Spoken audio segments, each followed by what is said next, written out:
kita Al-Quran, khususnya Hazrat Zainul selaku pengurusi majlis dan juga semua ya yang bersama pada pagi ini, upah dan semua yang dimuliakan, bonda-bonda, ayanda-ayanda dimuliakan Allah Ta'ala. Jadi Alhamdulillah ya, kita dapat sama-sama bertemu, moga-moga pertemuan kita ini diberkati oleh Allah. Jadi Alhamdulillah saya yakin semua yang bersama pada pagi ini telah pun mengikuti banyak dah majlis ilmu daripada pagi tadi, lepas subuh sampailah sekarang kan. Jadi Masya Allah, Tabarakallah, saya doakan semoga kita semua sentiasa Allah berikan limpahan ilmu yang diberkati, ilmu yang barakah, sehingga semua ilmu yang kita pelajari Allah Subhanahu Wa Taala mengurniakan keberkatan, dapat bertambah-tambahlah kebaikan. Barakah tu maksudnya ziyadatul khair, bertambah-tambahlah kebaikan kita, bertambah ilmu kita, bertambah-tambahlah amal soleh kita, bertambah ilmu kita, bertambahlah iman kita, bertambah ilmu kita, bertambah baiklah akhlak kita, bertambah ilmu kita, bertambah khusyuklah salat kita, bertambah ilmu kita, maka bertambah jugalah ikhlas kita dalam amal ibadah kita. Mudah-mudahan Allah Ta'ala rahmati kita semua sebagaimana pertemukan kita dalam waktu ini, insya-Allah. Semoga juga Allah pertemukan kita di yaumul akhirah dalam jannah Firdaus bersama Nabi Muhammad sallallahu alaihi wasallam, para salihin dan orang-orang bertakwa. Amin ya rabbal alamin. Jadi anda bonda dirahmati dan muliakan oleh Allah Subhanahu Wa Taala. Pada pagi ini kita akan bicarakan satu tajuk yang sangat-sangat penting ya. Yang mana Imam An-Nawawi rahimallahu taala telah menulis di dalam sebuah kitab yang mana kitab ini bertajuk At-Tibyan fi Adabi Hamalatil Quran ya. At-Tibyan fi Adabi Hamalatil Quran, iaitu bagaimana cara-cara adab dengan Quran ya. Antara yang ditulis oleh Imam An-Nawawi rahimallahu taala, seorang tokoh ulama yang sangat-sangat tidak asing lagi dalam dunia Islam kita ni, macam-macam penulisan yang telah ditulis oleh Imam An-Nawawi rahimahullah ta'ala, sehingga kan masya-Allah tabarakallah ya, meskipun Imam An-Nawawi rahimahullah ta'ala usianya tidaklah panjang usianya tidaklah panjang, kewafatannya lingkungan usia 42-43 tahun sebagai riwayatkan dalam kata apa, kisah kehidupan Imam An-Nawawi ni, usianya 40 tahun lebih sudah pun wafat Tetapi kitab yang ditulis oleh Imam An-Nawawi rahimallahu ta'ala, kalau kita semua nak baca lah kan, kita letak semua kitab Imam An-Nawawi ni nak baca 40 tahun pun tak tentu habis lagi. Itu menandakan macam mana berkatnya ya yang Allah berikan kepada umur usia Imam An-Nawawi rahimallahu ta'ala, sehingga banyaknya kitab yang ditulis. Jadi kita pun pelik, mana datang waktu, mana datang masa Imam An-Nawawi menulis semua kitab itu ya. Rupa-rupanya itulah berkat yang Allah berikan. Itulah barakah yang kita semua nak dalam masa usia kita. Usia kita ni kita dapat dimanfaatkan dan dapat memberi manfaat kepada umat Islam, kepada kaum muslimin, kepada manusia. Kerana itulah yang akan menjadi bekal kita sampai hari akhirat. Ilmu yantafi'u bih. Antara Nabi sebut ilmu yang bermanfaat yang kita tinggalkan. Lalu orang beramal dengan ilmu itu, selama itulah pahala masih mengalir. Jadi bayangkanlah betapa banyaknya pahala Imam An-Nawawi rahimahullah, walaupun telah wafat ratusan tahun dulu tapi Allah berikan pahala yang berpanjangan sekerana dia berusaha meninggalkan ilmu waktu hidupnya. Jadi kita pun terfikir macam mana kita nak tinggal ilmu masa kita masih hidup ni kan. Nak buat macam Imam Nawawi, tak mampu kita nak tulis kitab. Jadi apa kita boleh buat? Kita buatlah nota-nota pendek kita tulis kan. Kita buat nota-nota pendek di telefon bimbit ke sebagainya. Lepas tu kita kongsikan dengan sahabat-sahabat kita. Dalam WhatsApp group, dalam Facebook ke, dalam grup keluarga kita ke, grup sekolah kan. Tadi kan macam-macam grup sekarang ni. Grup sekolah, grup tadika dulu pun ada lagi kan dalam WhatsApp tu. Kongsikanlah. Mudah-mudahan orang dapat amalkan. Dan dengan mereka beramal kita dapat pahala. Sebab tu Nabi beritahu man da'a ila huda kana lahu minal ajr mithlu ujuri man tabi'ah. Barang siapa yang mengajak orang lain kepada kebaikan, kita ajak orang lain buat baik walaupun benda baik tu kecil je tapi orang lain buat sebab kita ajak dia, kita akan dapat pahala seperti mana orang tu yang buat. Orang tu buat dapat pahala sebab kita ajak dia buat. dia dapat pahala, kita pun dapat pahala kerana dia buat. Dan pahala yang dia buat tu dapat sama je macam ni kepada kita. Maka itulah antara kelebihan mengajak pada kebaikan. Baik. Jadi para jemaah sahabat cerita Quran dirahmati muliakan Allah Taala. Kita akan terus kepada perbincangan kita pada pagi ini. Apakah perbincangan kita? Ubat hati. Ubat hati. Iaitu kata Imam An-Nawawi rahimahullah ta'ala, ubat hati ni ada 5. Ubat hati ada berapa? Ada 5. Jadi kenapa kita kena tahu tentang ubat hati? Sebab ramai di kalangan kita ni yang sakit, sakit kita ni sakit luaran kita. Demam, batuk, sesama, apa lagi? Gaut ke apa ke kan. Jadi semua sakit-sakit ni dia ada bila kena je pada seorang manusia ni, maka bersegeralah manusia tu akan cari ubat. Kan? Macam mana kalau sakit, jumpa doktor, ambil ubat, Panadol ke apa ke. Kita akan usaha semangat untuk berikhtiar supaya lekas sembuh. Sebab bila sakit apa pun kita tak boleh nak buat kan. Kita nak berjalan pun hati tak tenang kan. Tak sihat ni dalam keadaan nak buat apa-apa pun tak rasa seronok dah kan. Sebab tak sihat, jadi semua orang nak sihat. Betul tak? Jadi sebab itulah bila tak sihat, cepat-cepat cari ubat. Alhamdulillah bila ikhtiar Allah bagi sembuh, maka sembuhlah kita. Alhamdulillah. Jadi bila sakit luaran ni, ramai orang segera cari ubat. Sakit luaran kita. Tetapi sayang sekali ramai yang sakit hatinya. Hatinya tengah dalam keadaan sakit.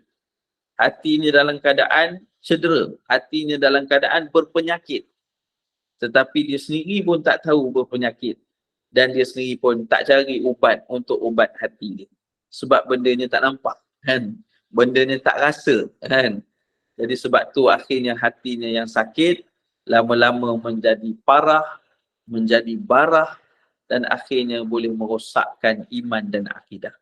Itulah bahayanya sakit hati. Dan sebab tu sakit dalam hati ni, kita kena ubat dia. Apa contoh-contoh sakit dalam hati? Apa contoh-contoh sakit di dalam hati kita? Pertamanya, hati ni dia boleh sakit, iaitulah sakit yang disebut dengan rasa-rasa gundah gulana. Rasa gundah gulana. Iaitu rasa sedih, rasa gelisah. Ini penyakit. Yang keduanya, sakit hati ni juga adalah penyakit-penyakit yang ditimbulkan oleh syaitan. Apa ke itu? Iaitu contohnya sakit hati ni adalah sebagai salah satu namanya riak. Riak pun sakit juga, penyakit tu. Orang ingatkan biasa dia, rupanya dia penyakit. Riak iaitu buat sesuatu amal, kebaikan untuk ditunjukkan kepada manusia lain. Itu penyakit. Antara keduanya penyakit hati adalah takabur. Takabur maksudnya sombong. Nanti kita cerita sikit tentang. Takabur tu maksudnya rasa diri lebih bagus, lebih power daripada orang lain. Akulah yang paling power. Orang semua tak power. Contoh macam tu lah. Aku yang paling bagus, orang lain tak bagus. Jadi dipanggil takabur. Penyakit hati seterusnya adalah antaranya hasad. Hasad tu juga penyakit hati. Hasad maksudnya kedengkian. Dengki dengan kelebihan yang ada pada orang lain. Dengki pada kelebihan yang Allah beri pada orang lain yang tak ada pada diri dia. Ini dipanggil hasad. Dan adalah banyak lagi yang lain. Tapi kita cerita 3 ni pun dah cukup dah. Okey dah tu. Antaranya juga penyakit-penyakit hati. Yang mana banyak lagi lah yang lain ada. Tapi kita bicara 3 saja sebab 3 ni antara yang paling kritikal. Masalah hati atau sakit hati yang paling kritikal. Jadi sebelum kita sebut tentang ubatnya, kita bicara dulu penyakitnya dulu. Kerana penyakit hati ni, dia tak datang pada orang-orang yang sebahagiannya tak datang pada orang-orang yang kafir. tapi dia datang pada orang-orang beriman. Allahu Akbar. Pada orang yang berilmu.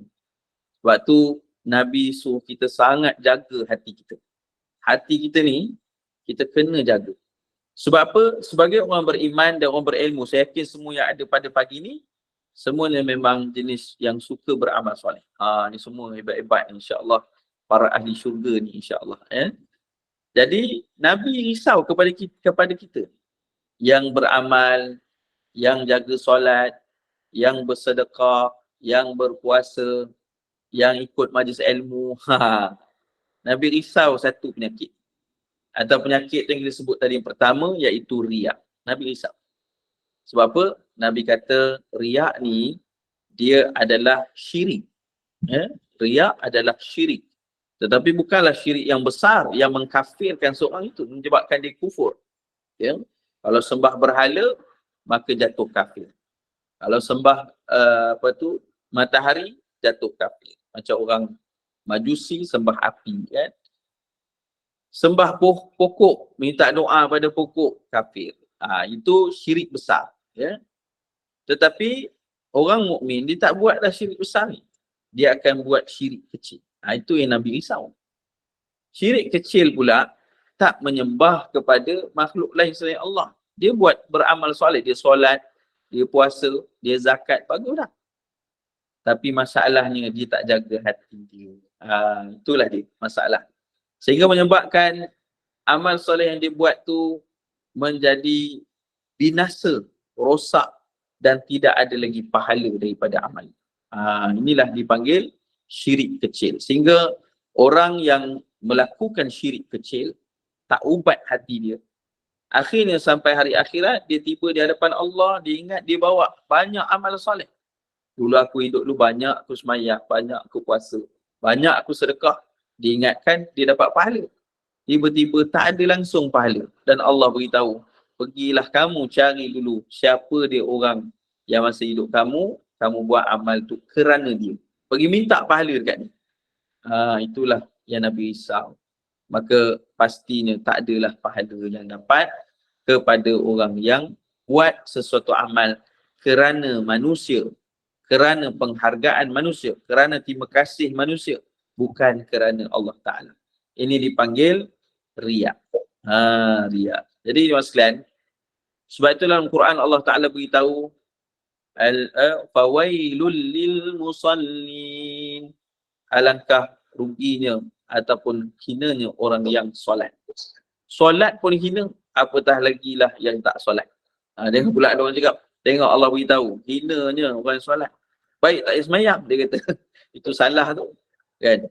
Hinanya orang solat kerana sebab ni. Tapi hinanya lebih lagi bagi orang yang tak solat. Nampak? Jadi apalah maknanya hidup jika tidak menjaga solat. Baik. Balik pada tadi.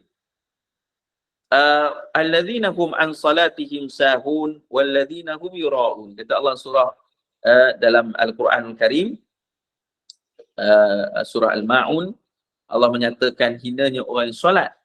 Tetapi solatnya sebab apa dia hina? Sebab dia solat pertama sahun, iaitu dia suka lalaikan solat. Bila solat, lambat-lambat. Dah nak masuk maghrib baru angkat takbir asar. Jamak asar maghrib, kan? Dia jamakkan solat tu walaupun tak musafir, dia masukkan ni. Nak solat subuh, dah terbit matahari baru angkat takbir. Bukan sekali dua, setiap hari dia buat macam tu. Maka ni dah jadi apa? Dah jadi perangai, dah jadi tabiat. Ini yang Allah Ta'ala tak suka. Dan orang yang solat macam ni, Allah murka terhadap ibadah dia. Walaupun terhadap dirinya, walaupun dia beribadah, tapi kerana dia melalaikan perintah Allah. Yang keduanya, walladzina hum yura'un, dan mereka yang solat kerana untuk tunjuk pada orang. Orang ada, dia semayang. Ada tetamu datang rumah dia, dia semayang, bagus. Hari Jumaat, dia semayang. Tapi hari lain tak semayang. Orang tak ada, tak semayang. Dan ada lebih dahsyat lagi, setahun 2 kali dia semayang. Semayang raya Aidilfitri, semayang raya Aidil Adha. Ini paling hebat kan. Ni bukan kat sini, ni kat Gunung Everest. Sebab apa? Sebab dia ni, dia solat bukan sebab Allah, sebab manusia. Dahlah solatnya sikit. Sikit tu pun kerana manusia. Allah ujinya orang yang hidup sedemikian. Dan bukan hanya pada solat, sebenarnya semua ibadah yang lain juga Allah Ta'ala tak nak kita ni buat bukan kerana Allah. Nak buat kerana Allah SWT. Sebab tu penyakit riak ni adalah penyakit hati yang kita kena ubat. Kita kena ubati penyakit ni. Sebab itu kita kena waspada, berhati-hati. Disebabkan ada di kalangan syaitan, ada di kalangan manusia juga yang terpedaya dengan syaitan. Terpedaya. Dia kata, tak ada lah. Aku buat amal semua kerana Allah, dia kata kan. Tiba-tiba dia memandu, dia drive kan, dia memandu, beratur dekat touch and go, beratur panjang, touch and go. Tiba-tiba ada orang nak masuk depan dia. Sebab orang tu salah line, salah lane. Jadi dia pun bagilah, tak apalah, bagi ni buat kebaikan sikit. Dia bagilah orang tu masuk line tu kan. Dia bagi orang tu masuk line depan dia. Dia dapat pahala tak? Dapat. Tu pahala sedekah.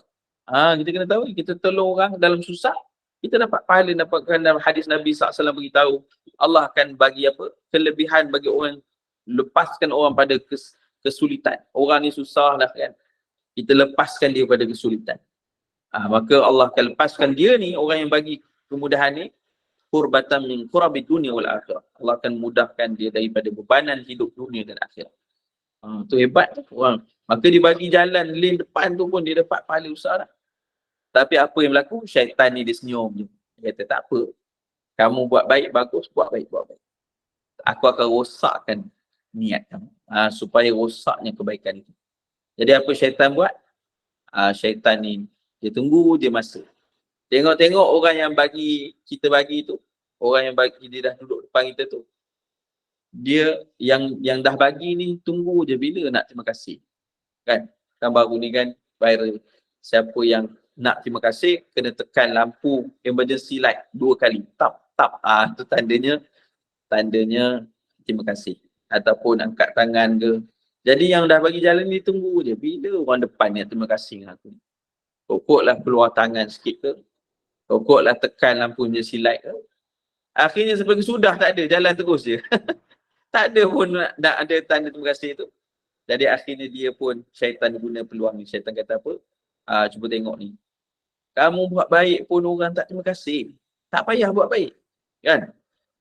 Jadi akhirnya orang tadi pun terpedaya dengan bisikan syaitan. Dan dia pun kata, betul juga. Teruk betul orang depan. Depan ni aku tak nak buat dah baik macam ni. Nampak? Akhirnya yang dibuat baik tu kerana siapa? Kerana terima kasih. Kerana lampu bling-bling tu. Supaya tanda terima kasih. Maknanya bukan kerana Allah. Nampak? Akhirnya dia terpedaya dengan syaitan dan amalan yang dibuat tadi sepatutnya berpahala, sepatutnya dapat kebaikan, tapi akhirnya apa pun tak dapat. Haba'an manthura. Berterbangan seperti debu-debu yang berterbangan. Itulah yang disebut di dalam Al-Quran. Allahu Akbar. Inilah bahayanya penyakit hati yang pertama, namanya riya. Penyakit hati yang kedua yang kita sebut tadi iaitulah takabur, kibar. Ya.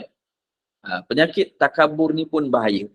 Nabi SAW beritahu, la yadkhulul jannah man kana fi qalbihi mithqala dzarratin min kibar.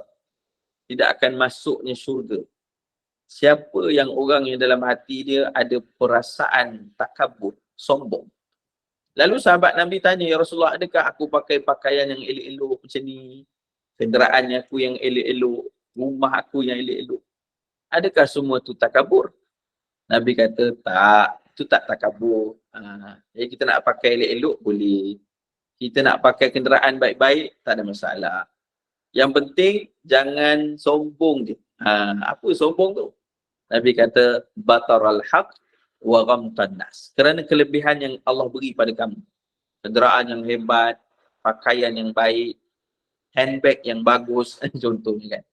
Ataupun apa sajalah yang baik-baik kan. Nikmat yang Allah beri menyebabkan kamu sombong sehingga kamu tolak kebenaran. Ada satu orang datang kepada kamu, tegur kamu benda yang betul, tapi kamu tak nak terima sebab dia ni miskin, aku ni kaya. Nampak? Jadi akhirnya menyebabkan dia takabur, tu sombong. Dia ni budak lagi, aku ni dah tua dah. Padahal betul dia tegur tu, kan? Ataupun dia ni orang yang tak ada pangkat, aku ada pangkat.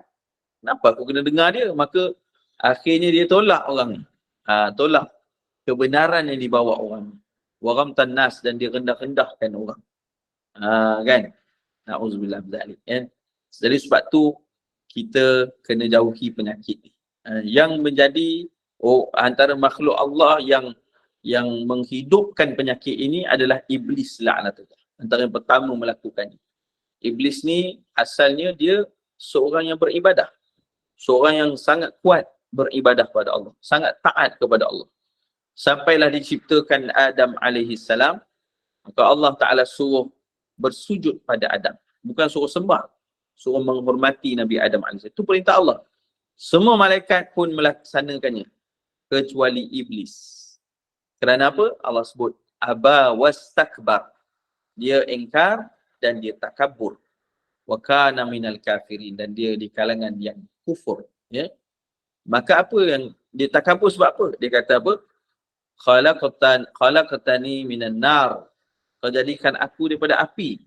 Wa khalaqtahu min tin. Kau jadikan dia daripada tanah. Tanah ni kan hina, tempat orang pijak-pijak, kena air, kotor, busuk. Aku pula api, aku lagi mulia. Maka kenapa pula aku kena hormat dia? Nampak tak? Akhirnya dia takabur. Kerana takabur itulah dia dilaknat oleh Allah. Kerana dia ada sifat itu, maka dia nak buat semua manusia ada sifat yang sama. Supaya sama-sama boleh terjerumus ke dalam neraka jahannam. Na'udzubillah. Sebab itulah kena jaga penyakit kedua. Kalau rasa nak ada je, astagfirullahaladzim. Kita istighfar. Kalau rasa nak timbul je, kita kena ubat hati kita. Apa ubat hati ni kita sebut lagi. Ya? Kita kena sentiasa buat amalan-amalan. Kalau nak ada je, kita istighfar cepat-cepat. Ya? Dan ada 5 yang disebut penawar hati. Ubat hati yang disebut Imam Nawawi. Jadi kita sebut 5 ni. Ya? Dan yang seterusnya yang ketiga, penyakit yang dipanggil hasad. Hasad ni pun bahaya. Nabi kata, al-hasadu ya'kulul hasanat kaman naru ya'kulul hatab. Hasad ni sifat dia makan kebaikan. Dia akan makan kebaikan itu. Ya, maksudnya satu amalan kebaikan yang kita buat boleh binasa disebabkan hasad. Kan? Dan seperti mana kata Nabi, seperti kita ni contohlah zaman dulu kan nak masak kena pakai kayu api. Sekarang dah ada gas semua. Sekarang lebih canggih pakai elektrik je kan. Jadi dulu pakai kayu api. Maka orang ni pun pergilah potong pokok, kumpul kayu api dia. Bertimbun-timbun kayu api dia. Banyak kan. Sebagai bekalan harian dia. Dia nak masak. Dia nak nyalakan api untuk malam hari dan haba dan sebagainya. Tapi dia tak sangka telah ada api di bawah atau di dalam timbunan kayu-kayu api. Akhirnya kayu api itu kecil je mula-mula. Dia pun nampak api itu, dia biar. Tak apalah. Banyak lagi kayu tu. Akhirnya api yang kecil tadi merebak jadi besar. Dan akhirnya terbakarlah semua kayu api itu. Sehingga rentung dan menjadi abu saja. Jadi itulah satu contoh yang Nabi beritahu. Kalau satu orang dia ada hasad dalam hati dia, rasa jealous, rasa cemburu, rasa dengki dengan sesuatu, seseorang ini, maka hendaklah dia ubat cepat penyakit. Sebab apa? Dia mula-mula api tu dia datang kecil je. Tapi kalau dia biar, maka semua pahala amal soleh seorang tu boleh hancur, hilang macam tu saja. Sebab penyakit hasad. Ya Allah. Itulah yang kita risaukan. Sebab tu, ya, penyakit hasad ni kita kena hati-hati. Dia bahaya. Dia sangat-sangat bahaya sehingga boleh merosakkan amal soleh kita. Solat kita, puasa kita, zakat kita, sedekah kita, semuanya boleh musnah disebabkan oleh penyakit hati. Yang mana berlaku sampai hari akhirat, dia datang diingatkan banyak amalan dia. Tapi sebab dunia dia banyak hasad pada orang, akhirnya tak ada pun amal yang dia bawa. Nampak tak? Sebab itu disebutkan dalam hal ni, ya, Nabi suruh kita ubatkan hati kita. Jangan ada, sekurang-kurangnya 3 penyakit. Memang ada banyak lagi, tapi kita sebut 3 je. Penyakit, apa dia? Pertama, penyakit yang disebut sebagai riak. Penyakit takabur. Dan satu lagi penyakit yang dipanggil sebagai hasad. Kerana hasad ini jugalah kalau dibiar-biarkan, iaitulah penyakit tu akan semakin membarah, makin teruk. Dan bila makin teruk, hasad tu hingga dia tidak boleh tahan lagi, akhirnya dia akan melakukan lebih besar dosa-dosa. Sebagai contohnya, dia akan mula untuk apa? Melakukan khianat. Khianat pada orang. Orang yang dia tak suka tu, dia khianat pada orang tu. Dia rosakkan apa orang tu ada, barang-barang orang tu. Sampai akhirnya membawa kepada sihir. Membawa kepada sihir dan sebagainya. Na'udzubillah. Inilah penyakit yang sangat berbahaya. Sebab tu kita kena ubat penyakit-penyakit ini. Baik. Jadi macam mana nak ubat dia? Ni baru kita masuk. Imam Nawawi rahimahullah ta'ala beritahu bahawa ada 5 ubat hati kita. Kalau demam, apa ubat dia? Panadol. Kan? Kalau batuk, apa ubat dia? Minumlah apa tu? Curix ke, kan? Apa ubat-ubat cap kelapa laut Afrika ke apalah yang patut kan. Kalau kita apa demam, kita ada ubat-ubat tertentu. Sakit perut ada ubatnya. Gaviscon ke apa ke, setiap sakit tu ada ikhtiar dia, ada ubat-ubat yang Allah jadikan sesuai dengan manusia. Tapi kalau sakit hati, apa ubat dia? Nampak? Maka kita kena tahu ubat dia. Ubat dia tak boleh beli di farmasi. Tanya farmasi mana pun tak ada farmasi jual. Pergi hospital, saya sakit hati saya. Sakit apa ni puan? Saya sakit hasad. Sini tak ada. Tak ada ubat penyakit hasad kan? Tak ada. Kan? Dia tahu penyakit tu bagus lah tu. Sebab ada ramai orang tak tahu pun dia ada penyakit. Tu bahaya. Jadi, apa ubat dia? Ubat dia kita kena buat sendiri. Kita kena buat sendiri. Tak boleh beli. Tak boleh pergi jaya pergi cari ubat ke, pergi hospital ke, swasta ke, kerajaan pergi cari ubat. Tak ada, tak jumpa ubat. Ubat ni kita kena buat sendiri. Dan ubat ni, dia akan membersihkan jiwa kita. Ya, jiwa kita ni, hati kita ni lah tempat jatuhnya pandang Allah. Nabi beritahu, faiza salahat salaha jasadu kullu. Kalau kita jaga hati kita dari keburukan, kalau dia baik, maka baiklah seluruh jasad kita. Percakapan kita baik, penglihatan kita baik, pendengaran kita baik, perbuatan kita baik, sebab hati baik. Sebab tu orang-orang yang baik ni kita panggil dia apa? Kan? Orang yang suka tolong orang ni, kita panggil dia, oh dia ni baik tangan ni, ada ke? Kan? Orang yang suka senyum, kita kata, oh dia ni baik mulut ni sebab suka senyum, baik mulut, ada ke? Kalau orang yang baik-baik, suka tolong orang, suka senyum, suka buat baik, kita panggil dia baik apa? Baik hati. Baik hati. Sebab hati dia baik. Maka dia suka buat baik. Nampak? Wa iza fasadat fasajada kullu. Kalau hati tu buruk, tak jaga dari penyakit dan sebagainya, tak ubatkan dia jika ada sakit, ya, maka hati tu akan buat semua perkara dalam diri kita buruk. Perbuatan kita buruk, percakapan buruk, pendengaran buruk, penglihatan buruk, semua buruk. Lepas tu orang-orang yang buat jahat ni, kan, buat apa ni, buat khianat pada orang, kita tak panggil dia buruk apa, tangan ke, tak ada. Kita panggil dia busuk hati. Betul tak? Busuk hati. Nak beritahu kata, teruknya hati dia sampai tergamak dia buat benda jahat. Sebab tu kena baiki hati kita. Kalau tak baiki hati lah, boleh rosak amal kita yang lain. Sebab tu Nabi beritahu, innallaha la yanzuru ila ajsamikum wala ila suwarikum walakin yanzuru ila qulubikum. Allah tak pandang pada wajah kamu, pada rupa paras kamu. Tak ada. Allah tak pandang. Kamu bangsa apa? Tak ada. Kamu ni kaya ke tidak? Tak ada. Kamu ni banyak pangkat ke tidak? Tak ada. Allah pandang pada hati kamu. Ya.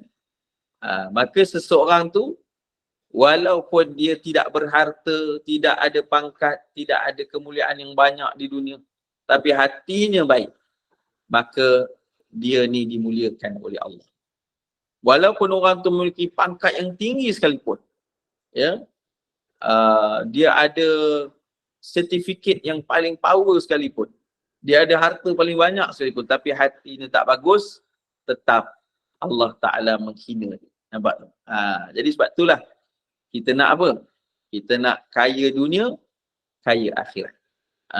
Baik dunia, baik hati kita. Macam itulah. Ya?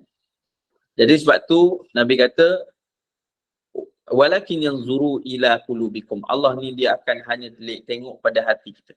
Dari hati itulah akan terbit amal soleh. Maka apa ubat-ubatnya? Berapa kali dah ni, tapi tak sebut lagi ni. Saja je nak bagi apa? Nak bagi rasa tertunggu-tunggu sikit. Baik, 5. Pertama, macam mana nak ubat hati? Kata Ibrahim Al-Khawash, ubat hati itu ada 5. Opik ada buat ni kan, satu lagu, tombok hati. Tombok hati tu ubat hati lah dalam bahasa sana kot. Ada 5 perkara ni. Saya pun pandai sikit lah, bolehlah bahasa lain. Pertama sekali, yang pertama, baca Quran dan maknanya. Pertama, baca Quran dan maknanya. Kan? Pertama, baca Quran dan maknanya. Lepas tu hebat, sahabat pecinta Quran ni memang rajin baca Quran, insyaAllah. Kan? Baca Quran dan maknanya itu adalah salah satu dari ubat hati. Maka kalau orang tu, dia rasa banyak, hati dia tak tenang, gelisah, hatinya macam nak ada sifat-sifat tadi tu, maka bukalah Quran selalu dan bacalah makna. Kerana itulah akan ubat hati kita.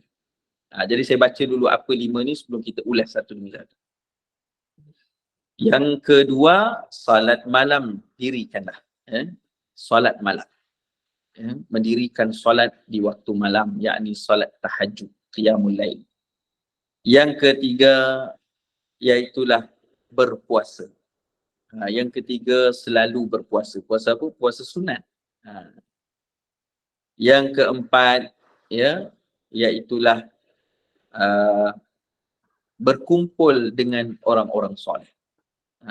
Berkumpul ataupun berhimpun bersama orang-orang soleh. Yang kelima, merendah diri di hadapan Allah dengan doa dan zikir di akhir malam. Ini dia. Jadi ini sama dengan tadilah solat tahajud tu. Cuma ini lebih spesifik, iaitu pada akhir malam, yakni waktu sebelum waktu subuh. Jadi 5 waktu ni. Kalau siapa boleh buat, insya-Allah bersih hati dia. Bersih sungguh hati dia, murni hati dia. Qalbun salim dipanggil, hati yang sejahtera, iaitulah hati yang terpelihara, sejahtera daripada penyakit-penyakit hati tadi. Jadi kita bicarakan sedikit tentang yang pertama, membaca Quran dan maknanya. Ini pertama yang kita nak bincangkan. Jadi baca Quran ni sebenarnya dia adalah syifa. Quran adalah syifa. Apa maksud syifa? Syifa tu maksudnya ubat. Lima fis sudur. Allah sebut dalam Quran, Al-Quran ni syifa akan apa yang ada di dalam dada kami. Jadi dalam dada kita ni ada macam-macam kan? Ada sedih, ada gelisah, ada tak tenang, ada macam-macam rasa tadi. Dan ada juga penyakit-penyakit hati tadi. Maka dengan baca Quran lah dan maknanya, iaitu kita tadabbur, kita renung maknanya, kita akan dapat menyucikan hati kita. Jadi subhanallah, Al-Quran bila kita baca pun kita dapat pahala. Satu huruf dah 10 pahala dapat. Apatah lagi kalau faham maknanya. Apatah lagi kalau diamalkan. Sebab tu dalam kehidupan kita ni, kita tak boleh berpisah dengan Quran. Orang yang berpisah dengan Quran lah, hatinya takkan tenang. Hidupnya takkan lapang. Hidupnya akan gelisah, sempit dan rasa sukar. kerana dia tidak ada ubat dalam hati. Kita nak hati tenang, hati lapang, kena dekat dengan Quran. Kena selalu baca Quran. Ya, kena selalu membaca makna Al-Quran. Dengan itulah hati kita akan lapang. Hati kita akan tenang, hidup kita akan bahagia dan hidup kita akan diluaskan oleh Allah. Sebab itu Al-Quran ni Nabi kata Iqra'ul Quran fa innahu ya'ti yaumal qiyamah syafi'an li ashabi. Wahai umatku, bacalah Al-Quran, iaitu dengan memaknai, dengan faham ayat-ayat. Ya. Fa innahu ya'ti yaumal qiyamah, kerana apabila tibanya hari kiamat, Al-Quran akan menjadi syafaat, penolong kamu, ya, kepada orang yang menjadi sahabat padanya. Belum kita ni masuk dalam kubur lagi. Ketika kita telah meninggal dunia, ya, saat dikafankan, waktu tu pun Quran dah teman kita.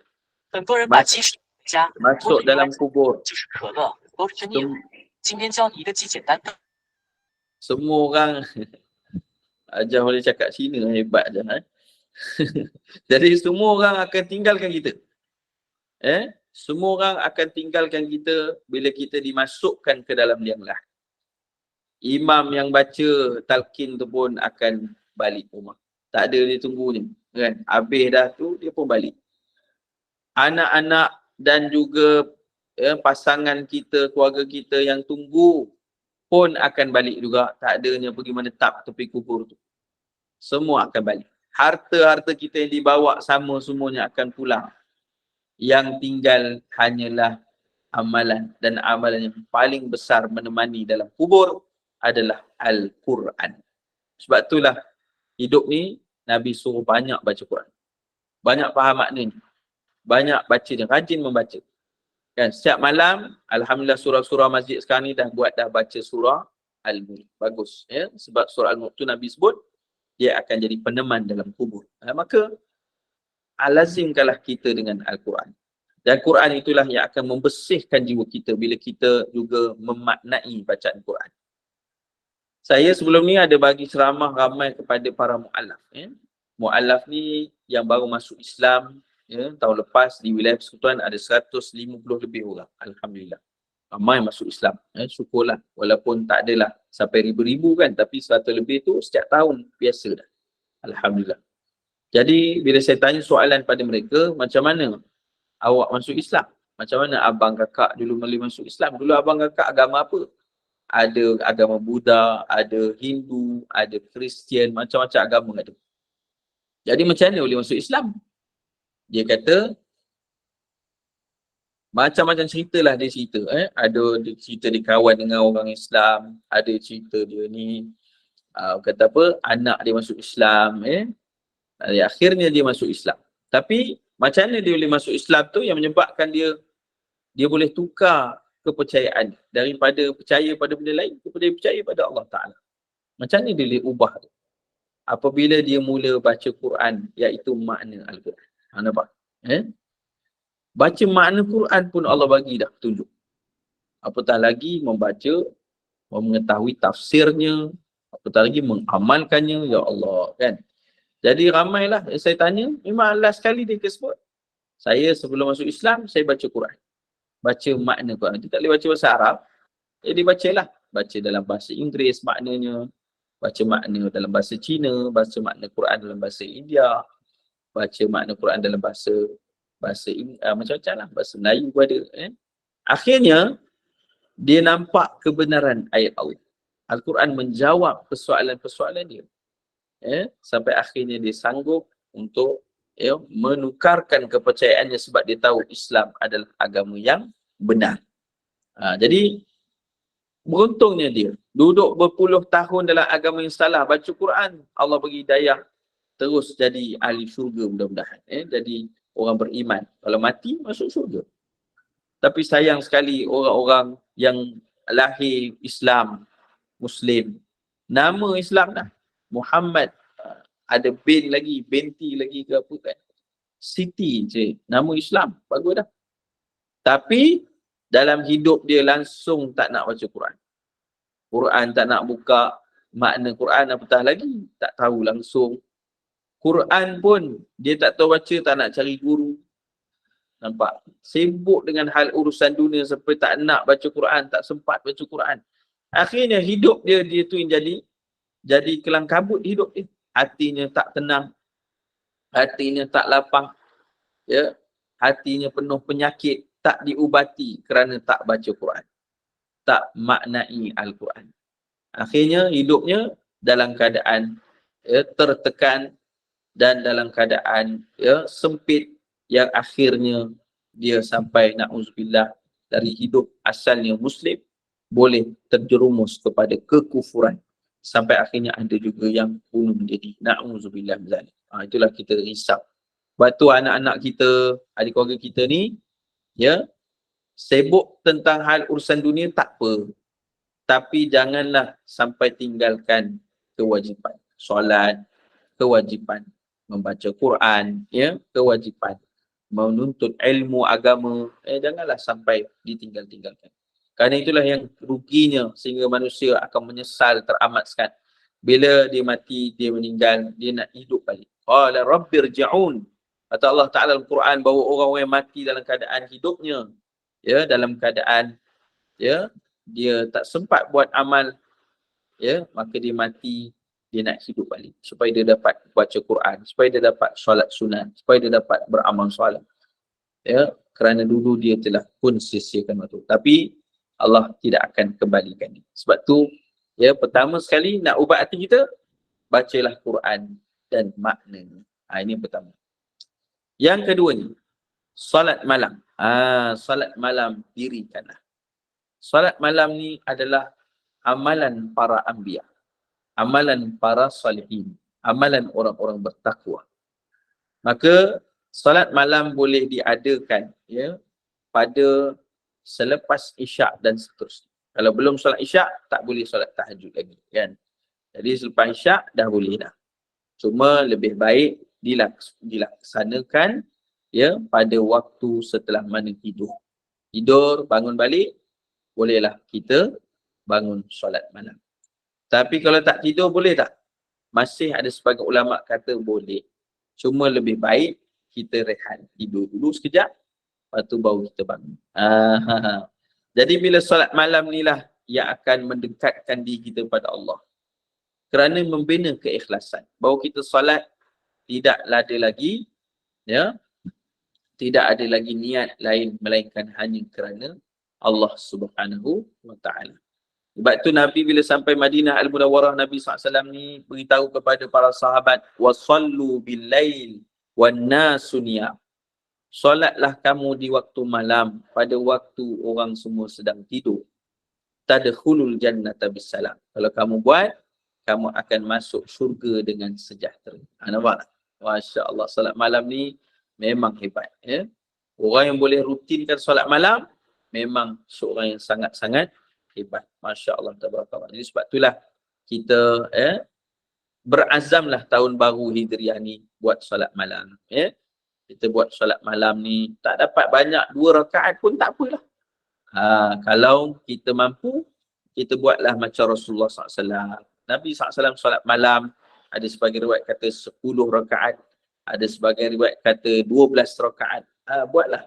Tak mampu banyak tu, buatlah sebanyak mana yang kita mampu saja. Mudah-mudahan Allah merahmati kita. Kerana solat malam akan membina keikhlasan.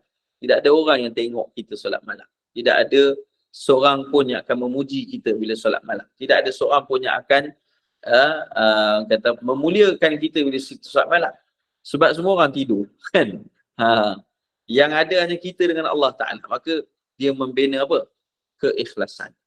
Membina keikhlasan pada Allah, yang itulah yang akan membersihkan jiwa kita dari penyakit, ya. Penyakit riak tadi tidak ada lagi dah. Penyakit sombong lagi tidak ada, sebab kita sujud di hadapan Allah di waktu malam hari, ya. Dan tidak ada lagi penyakit hasad. Mudah-mudahan Allah basmi segala penyakit itu dengan kita bersujud pada Allah di waktu malam. Jadi hidupkanlah waktu malam ini. Lalu kita pergikan poin yang ketiga. Poin yang ketiga iaitu bertawajuh, merendahkan diri di hadapan Allah di waktu akhir malam. Ini saya susun baliklah, ya. Yang tiga, merendah diri di hadapan Allah di waktu akhir malam. Yang ini dengan doa, dengan zikir di waktu akhir malam. Yang inilah waktu terbaik untuk tahajud tadi. Iaitu dipanggil sepertiga malam yang terakhir. Ataupun sulusul lailil akhir.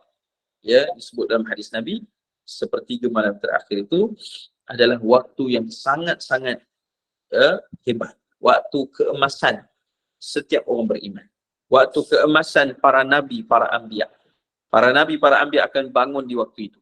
Ya, termasuklah Nabi Muhammad SAW dan para sahabat.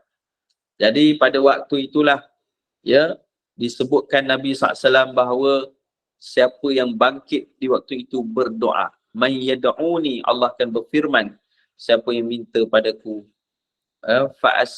man yad'uni fa'astajib lah, aku akan memustajabkan baginya doa. May yastaghfirni, siapa yang minta ampun padaku, istighfar, fa'aghfirlah, aku akan ampunkan dosa-dosa dia. Wa may yas'alni, dan siapa yang minta, fa'atiyah, aku akan berikan kepada dia. Jadi di situlah waktu mustajabnya doa, di waktu sepertiga malam terakhir. Maka siapa nak bersih hati dia, selalulah bangun waktu. Waktu sebelum subuh atau kita panggil waktu sahur.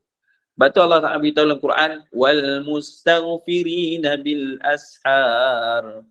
Orang yang ahli syurga adalah mereka yang suka bangkit, ya, yang beristighfar di waktu sahur tadi. Waktu sahur itulah sepertiga malam terakhir. Jadi waktu ni bersih jiwa kita kalau kita selalu bangun, berdoa, berzikir dan solat tahajud seperti poin yang kedua tadi. Ya. Ada satu cerita, ada sepasang suami isteri ni, dia dapat anak lah, ni anak yang kedua. Anak kedua dia ni lelaki. Ya, dan dia pernah jumpa saya dulu pada 8 tahun yang lepas. Ya, 8 tahun yang lepas, anak dia ni dalam keadaan baru nak masuk darjah 1 di tahfiz saya. Ya, tahfiz saya sekarang ada di Keramat, di Kupak, namanya Darul Hafizin. Alhamdulillah sekarang ada 200 orang pelajar, alhamdulillah. Jadi mak ayah ni nak, siapa yang nak masuk sekolah ni, saya akan interview mak ayah ni. Nak tengok kesungguhan. Bukan apa, kadang-kadang tak bersungguh-sungguh kan. Tak sungguh-sungguh itulah yang jadi sebab masalah nanti kemudian. Jadi bila anak ni nak masuk, saya interview mak ayah. Jadi saya tanya mak ayah juga, kenapa nak anak masuk ke tahfiz ni? Jadi anak dia ni dia letak kat luar sekejap, lalu mak ayah ni cerita pada saya. Sambil menangis dia cerita. Dia kata, Ustaz, ini cerita saya tak pernah cerita kat siapa-siapa pun, kecuali pada Ustaz. Apa cerita tu? Iaitu dia kata, dulu Ustaz, saya nak sangat anak. Jadi Allah bagi rezeki dapat anak. Alhamdulillah, suami isteri dapat anak. Dan apabila doktor scan, anak dia lelaki, alhamdulillah. Doktor scan anak dia ni, doktor tu, mungkin doktor tu non-Muslim kot. Dia kata anak kamu ni akan lahir cacat. Cacat, tak sempurna. Kalau hidup pun matilah. Mungkin seminggu matilah. Sebab dari sudut sains, anak ni memang tak elok, cacat. Jadi, nak ke kalau kita gugurkan saja. Lalu mak ayah ni pun, dia pun kata nanti dulu doktor, kami berfikir dulu. Dia balik, dia mula apa? Dia mula solat istikharah. Mula solat istikharah. Akhirnya dia pun jumpa doktor dan dia kata, suami isteri dia kata, kami akan jaga anak. Kami akan menjaga anak. Ini amanah daripada Allah. Biarlah apa pun berlaku, anak ni tetap kita akan jaga. Jadi doktor ni berkata, jangan menyesal nanti. Saya dah beritahu dah, amaran dia kata kan. Doktor ni mungkin non-Muslim lah. Jadi nak jadi cerita, mula daripada waktu itu, suami isteri ni tahu bahawa anak dia lahir dalam keadaan cacat. Tapi mereka mula daripada waktu itu dah tahu waktu solat malam seperti terakhir tu waktu mustajab doa, mereka mula bangun setiap hari. Solat tahajud doa, solat tahajud doa setiap hari. Bangun pada waktu sebelum subuh untuk berdoa kepada Allah. Jadi setiap hari minta pada Allah, doa. Ya, dan dia kata, Ustaz, sebenarnya saya dah lama minta kat Allah Ta'ala supaya macam mana ya Allah, aku tahu tahajud ni nak bangun tapi susah nak bangun. Bangun je pun sebab tengok bola je, dia kata kan. Bangun je pun sebab nak pergi tandas. Tapi nak bangun sembahyang tahajud susah betul. Jadi dia minta, ya Allah berilah kekuatan supaya aku dapat bangun awal untuk bangun tahajud. Jadi apa yang berlaku? Allah takdirkan sebabkan masalah ni lah dia dapat bangun setiap malam. Setiap malam dia bangun. Dia ingat isteri ni. Masya Allah. Sampai hari yang dia jumpa saya. Yang dia cerita. So tak pernah cerita dengan siapa-siapa Ustaz dia cerita gitu. Jadi akhirnya doktor pada tiba waktu nak bersalin, memang sebelum tu pun scan memang anak tu tak ada development, memang anak tu akan melahir cacat. Dia kata dari sudut sains. Tapi Masya Allah doktor tu pun bila nak lahirkan, doktor tu panggil lagi doktor-doktor lain untuk mengesahkan dia punya findings tu, dia punya penemuan tu. Ya akhirnya bila lahirnya anak ni, rupa-rupa anak ni normal, tak ada apa pun masalah. Ya Allah. Kan? Jadi akhirnya doktor yang cakap tadi, nak abortion, doktor tu pun hilang, tak tahu ke mana. Sampai mak ayah ni kata, agak doktor tu jin kot. Dia kata, hilang terus. Kan? Rupanya anak yang lahir tu sempurna, elok, tak ada masalah kekurangan. Dan anak tu hari ni setelah 8 tahun, anak tu dah jadi hafiz Quran dah. Sekarang nak melanjut pelajaran ni. Masya Allah, tabarakallah. Jadi inilah kebesaran Allah Ta'ala. Maka jangan berputus asa dengan Allah. Inilah waktu yang Allah bersihkan hati kita. Waktu bangun malam. Jadi mudah-mudahan saya dan sekalian dapatlah memulakan dalam tahun baru Hijriah. Tak dapat seminggu sekali, sebulan sekali pun tak apalah. Kan? Jangan tak ada langsung. Kalau tak mampu buat setiap hari, jangan tinggal. Walaupun sebulan sekali pun tak apa buat. InsyaAllah, bila kita dapat buat, kita doa. Ya Allah, berilah kekuatan untuk aku dapat bangun setiap malam. InsyaAllah Allah bagi sikit-sikit sehingga kita dapat biasa bangun di waktu ini. Baik, 3. Yang keempat, rajin berpuasa. Selalu berpuasa. Puasa sunat. Puasa sunat, puasa ni adalah satu amalan yang sangat special. Specialnya amalan puasa ni, sehingga kan Nabi beritahu bahawa Allah Ta'ala telah berfirman dalam hadis kursi. Puasa ni setiap amalan soleh kita buat ada pahala tertentu, kecuali illa siyam, kecuali puasa. Fa innahu li wa ana ajzi bihi. Kerana hamba tu puasa kerana aku, maka akulah yang memberi pahala yang selayaknya bagi dia. Ya Allah, maknanya pahala puasa ni kita tak sangka, dia jadi banyak berlipat kali ganda mengikut macam mana kita jaga puasa kita. Kan? Puasa tak cakap benda yang mungkar, puasa tak tengok benda yang haram, puasa jaga hati, puasa jaga perbuatan. Maka semakin bertakwanya puasa itu, semakin berhati-hati, takwa masuk berhati-hati, semakin besarlah pahala puasa itu. Dan puasa boleh membersihkan jiwa. Puasa boleh bersihkan jiwa. Jadi dengan puasa itulah dia akan dapat membasmi atau mengubat penyakit-penyakit hati tadi. Maka kita ada kesempatan puasalah Isnin Khamis. Isnin Nabi puasa sebab apa? Nabi kata hari Isnin adalah hari kelahiranku. Nabi puasa hari Isnin. Khamis Nabi puasa, Nabi kata setiap minggu akan diangkat amalan kepada Allah setiap seorang hamba-Nya. Maka aku suka amalanku diangkat pada saat aku berpuasa. Semua amalan diangkat kecuali 2 orang yang bergaduh. Kalau dia bergaduh, dua-dua tak terangkat. Sebab tu kita kena sentiasa memohon maaf dan memaafkan. Mudah-mudahan dengan itu terangkatlah segala amal kita di sisi Allah Ta'ala. Dan ini hadis sahih. Maka sebab itulah kalau kita mampu lagi, puasalah ayyamul bid. Puasa sunat pada pertengahan. 3 hari di pertengahan. 13, 14, 15 hari bulan. Pada setiap bulan-bulan Islam. Yang seterusnya puasalah sunat pada waktu-waktu yang mungkin ada dalam hadis Nabi. Amalan seperti hari itu ada puasa hari Ashura. Kelebihannya dihapuskan dosa setahun yang lepas. Subhanallah. Dan macam-macam lagi yang kita boleh laksanakan insya-Allah. Ya, dan yang terakhir sekali bergaul dengan orang soleh. Maka carilah orang-orang soleh, solehah sebagai teman kita. Sebab apa? Beruntungnya kita kalau ada teman soleh, solehah. Mereka akan ingatkan kita kepada Allah. Sebab tu, bila kita duduk dengan orang yang soleh, akan meningkatlah juga iman kita.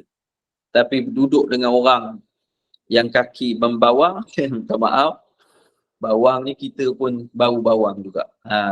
Sebab tu Nabi kata, orang yang berkawan dengan orang soleh itu seperti berkawan dengan orang yang adanya apa tu dipanggil orang yang menjual minyak wangi, ya. Maka siapa yang jual minyak wangi, kita kawan dengan dia, kita akan bau wangi juga. Tapi kawan dengan orang yang tak baik, ya, dia akan seperti berkawan dengan pembuat besi. Pembuat besi ni, bila kita duduk dengan dia, dia tengah buat besi, merciklah besi-besi yang panas, ya, api-api itu sehingga menyebabkan terlubang-lubang lah pakaian kita. Setidaknya pun akan bau busuk hinggap pada diri. Sebab itulah carilah teman yang soleh. Ya, dalam telefon bimbit kita berapa ramai berapa ramai ustazah ke, berapa ramai orang-orang baik dalam tu.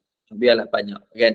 Supaya apa-apa saja kita boleh berujuk pada mereka. Dan berkawan dengan orang soleh ni untung. Ya, dia akan mengingatkan kita bila kita lupa pada Allah. Bila kita datang masjid dengan dia, alhamdulillah. Bila kita dah mula rasa kurang sikit, dia pun ajak, jomlah pergi majlis ilmu, kan? Ni kawan yang soleh. Kan? Jadi itu dipanggil sahabat. Tapi kalau bila kita buat baik, dia pun apa ni bersama kita. Dia pun sokong kita buat baik. Kalau kita buat benda tak baik, dia akan tegur kita. Itu sahabat. Tapi kalau kita buat baik, dia bersama kita. Kita buat benda tak baik pun, dia pun sokong juga dengan kita. Itu bukan sahabat, itu namanya musibat. Musibat tu namanya. Jadi kena berhati-hati dengan siapa kita bergaul. Dan pastinya, ya, nak cari orang soleh, solehah ni kat mana? Dekat sinilah, majlis-majlis ilmu, dekat masjid, dekat kuliah-kuliah agama. Mudah-mudahan Allah pertemukan kita dengan para salihin dan kita juga menjadi orang-orang yang bertakwa, orang yang soleh di sisi Allah Ta'ala, mendapat kebaikan, kejayaan dunia dan akhirat insya-Allah. Jadi setakat ini dahulu, ya, mungkin kita buka soalan sedikit. Siapa yang ingin bertanya apa-apalah, ya, kalau tak ada apa-apa kita tutup insya-Allah. Okey, buka 1-2 soalan. Kiranya ada sebarang kemusykilan. Silakan. Assalamualaikum Ustaz. Waalaikumsalam warahmatullahi wabarakatuh. Okey, sebab kalau bab puasa sunat tu, Ya. katalah kita nak puasa Isnin Khamis tu, tapi di waktu yang sama kita terfikir mungkin ada puasa-puasa kita dulu yang tak sempurna ke tak apa. Macam mana kita nak niatkan puasa tu? Kita buat Isnin Khamis tapi at the same time kita macam nak cover balik yang kita tak tahu puasa kita diterima ke tidak, kan? Puasa maksudnya puasa qada ke? Ya. Okey. Puasa qada maksudnya ketika puasa sunat. Macam tu ataupun ketika Isnin Khamis. Okey, baik. Sekejap Baik. Disebutkan kita berpuasa qada ni ataupun puasa gantilah puasa ganti ni hukumnya wajib lah hukumnya wajib untuk kita berpuasa ganti. Jadi ada sebahagian daripada para ulama yang menyatakan kalau contoh kita ada puasa qada yang banyak lah puasa qada tu mungkin seminggu ke atau 2 minggu ke atau sebulan ke wallahu alam, ya, jadi kita kena agih-agihkanlah puasa kita ni. Mungkin kita nak puasa setiap hari tak mampulah, kan? Jadi dia boleh puasa Isnin Khamis contohnya. Jadi dia puasalah hari Isnin saja aku puasa qada kerana Allah Ta'ala. Dan dalam masa yang sama sebenarnya dia dapat pahala sunat tu, pahala puasa Isnin tu. Kerana dia kata dalam hati juga aku puasa qada kerana Allah SWT dan juga puasa sunat tu hari Isnin tu. Maka dia dapat pahala mengqada puasa. Dia dapat pahala sebab dia qada puasa dia. Dan dia puasa hari Isnin, dia dapat pahala puasa Isnin. Macam tu. Jadi ini kata apa, disebutkan oleh para ulama, tak ada masalah. Dalam mazhab Syafi'i boleh dilakukan semikian. Maknanya sambil puasa qada tu, dia puasa hari Isnin, dia puasa hari Khamis, dia dapat juga pahala puasa Isnin dan Khamis. Jadi itu antara kelebihan dia lah, insya-Allah. Baik, harap menjawab soalan ni. Terima kasih Ustaz. Dia sebenarnya macam puasa qada tu macam dia tak tahu, macam dia dah qada dah semua alhamdulillah, tapi Dia mungkinlah rasa ada risau. puasa-puasa kita yang ada yang tak diterima ke. Ya. Boleh. Boleh, eh? Terima kasih, Boleh Ustaz. lah dia laksanakan macam tu, dia niat lah sampai dia yakin lah berapa lagi yang dah belum sempurna, berapa yang dah sempurnakan. Kalau dia rasa okey semua dah sempurna, maka sejak waktu tu dia puasa sunat je lah. Saja aku puasa sunat kerana Allah. Macam itulah. Terima kasih Ustaz. Sama-sama. Baik, Ustaz, terima kasih atas pencerahannya. Dan ada lagi ke soalan? Jika ada lintasan dalam hati merasakan tanda bersyukur kerana boleh buat kebajikan, juga dikira wujud ke Ustaz? Okey. Kalau rasa bersyukur setelah buat kebajikan, tidaklah dipanggil ujub, riak ke sebagainya kan. Ujub ni maksudnya rasa diri syok sendiri. Orang lain tak bagus, aku je buat amalan ni. Orang lain tak buat, aku je bagus ni. Macam tu. Jadi benda-benda macam tu, kalau rasa syukur, alhamdulillah aku boleh buat amalan ni kerana Allah, alhamdulillah syukur kan. Tak ada masalah kan. Tapi kalau dia rasa aku ni boleh buat ni, akulah paling baik sekali kan. Itu bahaya.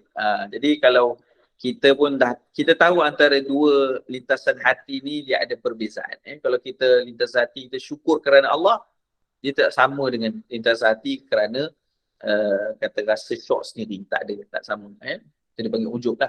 Maka sebab tu kalau contohnya kita terlintas hati rasa syok buat amal kita, merasakan kita ni paling bagus, paling baik ke, aku yang paling solehah sekali ke, kita istighfar.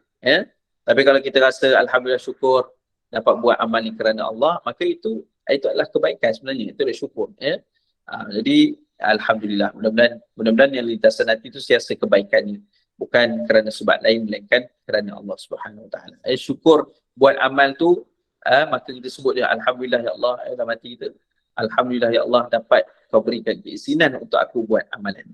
Moga-moga dapat berterusan lagi waktu yang lain. InsyaAllah. Okey, Puan Nani nak tanya ke? Silakan. Assalamualaikum Ustaz.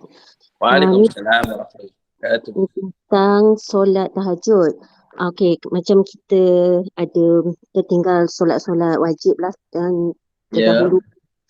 Jadi bila kita bangun tu, adakah boleh kita, sebab ada orang kata bukanlah orang macam saya dengan majlis-majlis ilmu kena dahulukan yang wajib kan, kena qada je.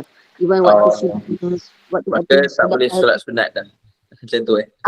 So macam mana tu Ustaz? Adakah nak ambil waktu tu untuk solat qada sahaja semua, ataupun kita ambil juga untuk solat tahajud, solat sunat, dan kita ambil juga untuk buat solat qada? Macam ni Ustaz? Baik, macam ni, menggantikan solat itu disebutkan lagi sebagai ulama, ia adalah benda yang wajib dilaksanakan lah, menggantikan solat. Meskipun sedikit ada sebahagian kecil ulama yang khilaf dalam hal ni, tapi bagi saya memegang solat yang telah ditinggalkan mesti diqadakan. Namun untuk qada solat dengan jumlah yang banyak, contohnya 2 tahun dia tinggal solat setelah balik, contohnya 2 tahun. Jadi dia nak buat keseluruhan dalam satu tempoh, dia tidak mampu. Dan kalau dia nak buat berpanjangan, maka dia tidak sempat solat sunat. Maka apa yang dia boleh buat, disarankan para ulama adalah sekiranya dia ada peluang bersolat, dia nak solat sunat, dia buatlah satu waktu. Contohnya dia nak solat malam kan, tapi dia dah bangun, tak apa, buatlah satu waktu, contohnya satu solat isyak qada. Satu solat isyak qada ataupun solat subuh qada ke. Kemudian dia boleh solat sunat. Jadi waktu lain dia sambung lagi. Contohnya lepas waktu solat ke, sebelum solat sunat rawatib, dia qada satu solat ke, atau sebagainya. Jadi tidaklah qada itu menyebabkan menghalang dia daripada solat-solat sunat. Keboleh dia solat sunat dengan dengan sebaiknya dia dahulukan satu waktu. Macam tu. Dia dahulukan satu waktu, kemudian disambung dengan solat sunat dengan solat sunat yang lain, insya-Allah. Macam itulah. Moga-moga menjawab, insya-Allah. Soalan yang seterusnya, kodok solat selepas kita solat wajib tu. Lepas solat wajib tu terus bangun. Tak payah berdoa-doa dulu, boleh ke? Baik. Sebaiknya selepas solat, ya, sunnah Nabi SAW adalah beristighfar. Kita istighfar, kan? Antara sunnah Nabi juga baca ayat kursi, ya. Allahu la ilaha illa huwal hayyul qayyum. Ada hadis sahih yang Nabi sebut, siapa yang baca ayat kursi min duri kulli salatin maktubah, sejak daripada solat fardu, lam yamna'hu min dukhulil jannah illa iyamut. Tidak ada satu pun yang menghalang dirinya dari masuk syurga melainkan kematian. Jadi lepas solat kita bacalah istighfar, bacalah beberapa ayat kursi, sekurang-kurangnya, dan doa sikitlah, pendek kurang-kurangnya. Lepas tu kita bangunlah solat. Ya. Sebab dia tak ada waktu yang disebutkan, tak adalah lepas solat kena terus bangun, tak ada. Kita ada masa, jadi kita buat dulu sunnah ni agar dapat pahala, insya-Allah, dan kita qada lah. Kita qada. Tapi nak bangun terus boleh tak? Boleh, tak ada masalah, tak ada masalah. Cumanya lebih afdal kita hiasi dulu selepas solat kita dengan sunnah-sunnah yang Nabi ajarkan, agar semakin cantiklah ibadah kita, insya-Allah. Okey, baik Ustaz. Dia umpama macam ni lah Ustaz, kan ada yang terlepas, dia tertidur awal kan, selepas maghrib dia tertidur awal kan, lepas tu isyak belum lagi, tiba-tiba dia terbangun pukul 4 pagi, padahal waktu tu waktu yang sesuai untuk kita bertahajud, umpamanya macam tu. Adakah dikirakan kita macam kita bertahajud jugalah Ustaz kan, sebab walaupun kita tak sempat nak buat solat tahajud tu, sebab solat isyak pun dah dekat subuh dah tu, contohnya lah kan, kira macam orang kata umpama kita berkiam kepada waktu tu, kita umpama kita bertahajud, kata maksud tahajud tu yang sebenarnya adalah kita berkiam lah. Dia sebenarnya solat sunat tahajud, ya, adalah selepas dari isyak lah. Kena solat isyak dulu baru boleh solat sunat tahajud. Kalau selagi belum solat solat fardu isyak, kita tidak dipanggil tahajud lagi. Tidak boleh solat tahajud lah yang dipanggil. Tapi qiyamul lail bermaksud bangun malam. Jadi bangun malam ni seperti yang tadi kita sebut, salah satu daripada mengubat hati kita adalah bangun malam dengan zikrullah, doa atau istighfar. Itu pun dikira bangun malam. Jadi kalau dia tak sempat nak solat sunat tahajud pun, dia dah solat isyak tadi, dia dah terlepas kan. Dia pun bangun solat isyak sebagainya. Maka lepas tu dia tak sempat dah masuk subuh, sebelum ada masa 1-2 minit, dia istighfar. Astaghfirullahalazim, astagfirullah. Itu pun salah satu daripada qiyamul lail. Qiyamul lail kan Ustaz. Itu juga mendapat hasanah yang besar, sepertiga malam terakhir. InsyaAllah. Okey, maknanya macam kalau qiyamul lail tu tahajud tu sedar waktu malam, selepas kita selesai solat isyak semua, buat witir, pakai semua, kita dah selesai semua. Yang tu betul-betul lah orang kata qiyamul lail lah. Okey Ustaz, dah cukup pencerahan. Terima kasih Ustaz. Pencerahan cukup bagi kita semua. Saya rasa itu dah terjawab soalannya daripada jemaah semua. Dan kita memang lama sangat majlis ilmu ini sampai pukul 10.40 pagi. Hebat. Alhamdulillah, syukur sangat kita dapat ilmu yang bermanfaat sekali. Syukur sangat. Dan dengan apa yang penting lah, merendahkan diri dengan selalu mengingati Allah SWT. Hal ini sudah pun dijelaskan dalam Al-Quran, ya. Semoga kita terhindar dari penyakit hati yang merugikan diri dan juga orang-orang di sekitar kita. Semoga ini memberikan sedikit kefahaman, sebanyak kefahaman bagi kita semua. Dan ucapan terima kasih, yang penting ucapan terima kasih kepada penaja kita, sudi menaja solat program kita pada pagi ini, dan juga kepada jemaah sekalian, juga sumbangan demi kesinambungan majlis ilmu ini. Dan Ustaz, kita tangguhlah dulu Ustaz majlis ilmu ini dengan tasbih kafarah. Assalamualaikum. Bismillahirrahmanirrahim. Subhanakallahumma wa bihamdika asyhadu an la ilaha illa anta astaghfiruka wa atubu ilaik. Bismillahirrahmanirrahim. Wal 'asr innal insana lafi khusr illa alladhina amanu wa 'amilus salihati wa tawasaw bil haqq wa tawasaw bis sabr. Assalamualaikum warahmatullahi wabarakatuh. Waalaikumsalam warahmatullahi wabarakatuh. Terima kasih Ustaz. Waalaikumsalam. Jumpa lagi semua. Waalaikumsalam. Sama, jumpa lagi malam